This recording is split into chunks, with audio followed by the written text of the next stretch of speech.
నమస్తే ఫ్రెండ్.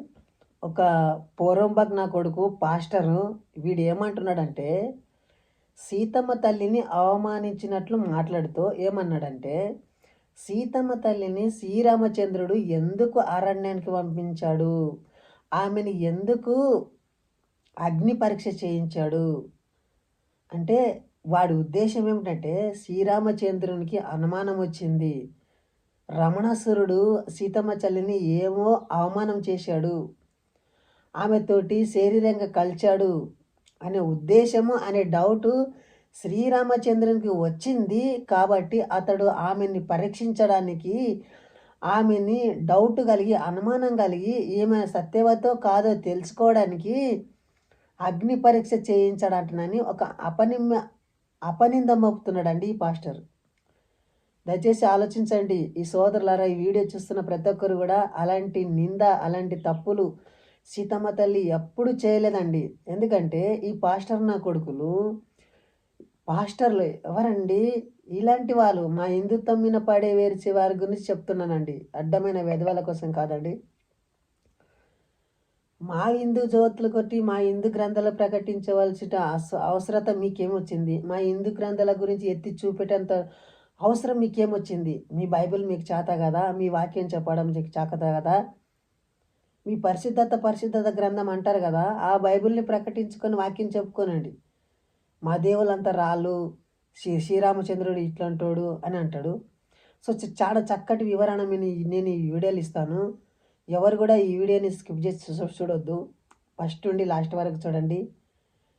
నేనేమంటున్నంటే, నేను చెప్పేదలుచుకున్న అంశం ఏమిటంటే, శ్రీరామచంద్రుడు సీతమ్మ తల్లిని అవమానంతో అగ్ని పరీక్ష చేయించాడా, ఇతరుల ఒత్తిడితోటి పరీక్ష చేయించాడా అనే ఉద్దేశం చెప్తాను. ఎందుకంటే ఈ పాస్టర్ నా కొడుకులు పాస్టర్లు ఏమంటారంటే, సీతమ్మ మీద అపనమ్మకం కలిగింది, అనుమానం కలిగింది కాబట్టే అగ్ని పరీక్ష చేయించడం అంటాడు. రైట్. సో నేను సరైన అవగాహన నేను చెప్తానండి. శ్రీరాముడు ఎందుకు అగ్ని పరీక్ష చేయించాడు? చూడండి, ప్రజలు ఆమెను అవమానించారు తప్ప శ్రీరామచంద్రుడు ఆమెని అవమానించలేదు. నేను చెప్తానండి.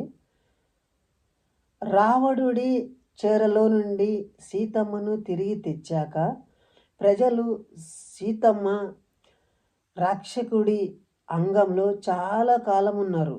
ఎవరు? సీతమ్మ తల్లి ఆ రాక్షకుడి కాలంలో చాలా కాలం ఉన్నారు. ఆమె పవిత్రం ఏమిటి అంటే, ఆమె పవిత్రంగా ఉన్నారో లేదా అని ఒక డౌట్ కలిగిందంట, అనే అనుమానాలు పెంచుకున్నారు. ఈ ప్రజలకు ఏం కలిగిందంటే, ఈ సీతమ్మ తల్లి ఇన్ని రోజులు ఆ రావణుడి దగ్గర ఉన్నదే, సో ఆమె పవిత్రంగా ఉందా లేదా అని అనుమానం కలిగిందంట. ఎవరికి? శ్రీరామచంద్రుడి కాదు, ప్రజలకి. అనే అనుమానాలు పెంచుకున్నారు. ప్రజల్లో అసలు సందేహం రాకుండా ఉండేందుకు, ఆమె పవిత్రత నిరూపించేందుకు రాముడు సీతమ్మ తల్లిని అగ్ని పరీక్ష చేయించాడు. మీరు అనుకుంటున్నారా? మళ్ళొకసారి వినండి. ఆమె పవిత్రం నిరూపించేందుకు, రాముడికి తెలుసు ఆమె పవిత్రత ఉంది అని. ఆమె పవిత్రతను నిరూపించేందుకు రాముడు సీతమ్మ తల్లిని అగ్ని పరీక్ష చేయించాడే తప్ప ఆమె మీద అనుమానం లేకో, ఆమె మీద నమ్మకం లేకో, ఆమె చెడు స్త్రీయో అట్లయితే ఆమె తెచ్చుకునేవాడు కదా. సీతమ్మ తల్లి మీద రాముడికి నమ్మకం లేకపోతే అతడు ఆ లంకలలో నుండి సీతమ్మ తల్లిని ఎందుకు రప్పించేవాడే కాదు కదా. ఆమె నమ్మకము ఎప్పుడైతే నేను శ్రీరామచంద్రుని చూస్తా, ఆ ఒక శ్రీరామచంద్రుడిని సొంతమైపోతా అని ఒక ఆశ కలిగి ఉండదు. ఆ ఆశ శ్రీరామచంద్రుడు నెరవేర్చాడు. చూడండి, అందులో శ్రీరాముడి మౌన బాధ ఏమిటి? శ్రీరాముడు సీతమ్మ తల్లిని ప్రేమించాడు. శ్రీరాముడు సీతమ్మ తల్లిని చాలా ప్రేమించాడు. ఆమెపై ఎలాంటి అనుమానం పెట్టుకోలేదు. శ్రీరామచంద్రుడు సీతమ్మ మీద ఎలాంటి అనుమానం పెట్టుకోలేదు. కానీ రాజధర్మము, పరిపాలన విశ్వాసం కోసము తన మనోబాధను దాచుకొని ఈ నిర్ణయాన్ని తీసుకున్నాడు. చూడండి, శ్రీరామచంద్రుడు సాధారణ మనిషి కాదు, ఆర్డినరీ మనిషి కాదు, అతని రాజు. ఈ రాజు ఒక రాజ్యాన్ని పరిపాలిస్తున్నాడు శ్రీరామచంద్రుడు. శ్రీరామచంద్రుడు రాజ్యానికి కళంకం రాకుండా, శ్రీరామచంద్ర ఒక రాజ్యానికి మచ్చ కలగకుండా, ఆ ఒక మచ్చని కడిగేసుకున్నాడు శ్రీరామచంద్రుడు. ఏమంటున్నాడు? నా రాజ్యానికి, నా ఒక జనులకు ఒక నమ్మకం కలిగింది. ఏమంటే సీతమ్మ తల్లి ఏదో ఒక నమ్మకం ఆ తప్పు చేసి ఉండొచ్చు కదా అక్కడ. అన్ని దినాలు ఉంది కదా!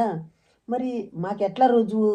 అంటే నన్ని వాళ్ళేమనుకున్నారంటే ఈ శ్రీరామచంద్రుడు ఇంత కామాత్ముడా? శ్రీరామచంద్రునికి ఇంతగానము ఆ ఒక కోరికలు కలిగినాయా సీతమ్మ తల్లిని కలవడానికే? సో, అంటే అనుకున్నారు బయటే. సీతమ్మ తల్లిని కలవకన్నా మునుపు అతడేం చేశాడంటే ఆమెను అగ్ని పరీక్ష చేయించాడు. ఇది ఆయన వ్యక్తిగత అభిప్రాయం కాదు. రాజు తీసుకున్న బాధ్యత నిర్ణయం. సో, అక్కడొక రాజు అందరికీ నిరూపించలే. చూడరా బాబు, నా భార్య పవిత్రత అంటే నన్ను చూపించడానికి అలాంటి కార్యం చేశాడే తప్ప ఆమె మీద పగ ఉండి కాదు. అగ్ని పరీక్షలో ఏం జరిగిందంటే, ఇక్కడ చూడండి, అగ్ని పరీక్షలో ఏం జరిగిందంటే అగ్నిదేవుడు స్వయంగా ప్రబలంగా వెలిగే అగ్నిలోను సీతమ్మ తల్లిని ఎటువంటి హాని చేయకుండా బయటకు తేవడం జరిగింది. అది ఆమె పవిత్రత పెద్ద నిర్మాణం అయింది. చూడండి, ఆ అగ్నిపాశ తెలిసాకనే అందరి అనుమానాలన్నీ కడిగి పడేసాయి. చూడండి, మనం దీన్ని ఎలా అర్థం చేసుకోవాలి అంటే, రాముడు రాజధర్మాన్ని పాటించేవాడు. రాముడు ఎప్పుడు కూడా రాజధర్మాన్ని పాటించేవాడు. పిమ్మట సీతమ్మ తల్లి మహత్తును ప్రపంచాన్ని చూపించారు. ఇది ప్రేమ కన్నా ధర్మానికి అధిక ప్రాముఖ్యత ఇస్తుంది. చూడండి, కళ్ళు నిండా ప్రేమ ఉన్నది, ధర్మం ముందు రాముడు కూడా తల వంచాడు అన్నదే ఈ కథలో. సో చూడండి, శ్రీరామచంద్రుడు ఎంత బాధ్యతగా ప్రవర్తించాడు, ఎంత అర్థవంతంగా ఈ కథలో ఉంది. దయచేసి ఇలాంటి కథని మిస్సైడ్గా చేసిన వారి కోసమై మీరు ఆలోచించండి. ఇలాంటి పరాయి మతాల జోలికి వెళ్ళి పరాయి మతాలను కించపరిచే విధంగా ఉండరాదని కోరుతూ వీడియో ఇంతటితో ముగిస్తున్నానండి. జై శ్రీరామ్, భారత మాతకి జై.